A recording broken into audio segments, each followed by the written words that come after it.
Hey guys, welcome back to the channel. Today, in this video, I am going to show you how to perform a clean boot on Windows 11. A clean boot on Windows 11 can help you fix anything, from a slow computer to any specific program that's suddenly gone haywire. It works by starting your PC with a minimal set of drivers and apps, which lets you figure out the cause of the error. A clean boot in Windows is a troubleshooting technique that starts the system with a minimal set of startup programs and drivers.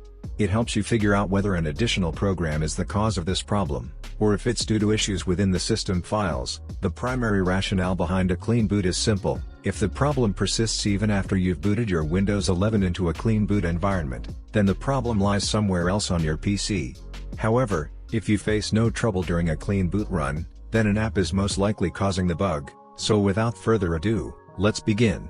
To perform a clean boot on Windows 11, go to the Start menu search bar, type in msconfig and select System Configuration from the results. Switch to the Services tab, select Hide All Microsoft Services, and click on Disable All.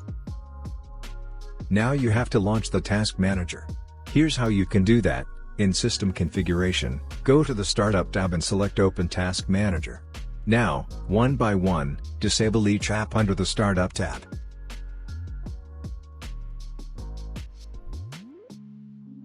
Go back to Startup tab, in System Configuration and select OK.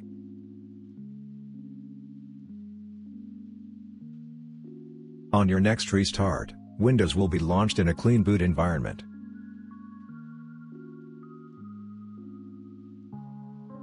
Whether the clean boot fixed your Windows 11 bugs or not, you have to get out of it eventually. To do that, you will have to perform the following steps: head to the Start menu search bar, type in msconfig, and select System Configuration. Click on the Services tab, select the Hide All Microsoft Services checkbox, and click the Enable All button. Now click on Startup, then open Task Manager. Select every disabled application one by one and enable them.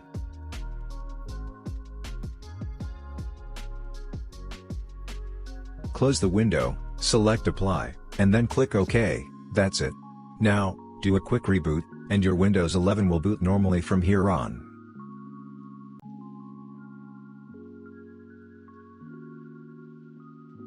So, that was it. Hope it was useful. Consider like for the video, subscribe to the channel, and if you have any question, just comment down below. Thanks for watching and have a great day ahead.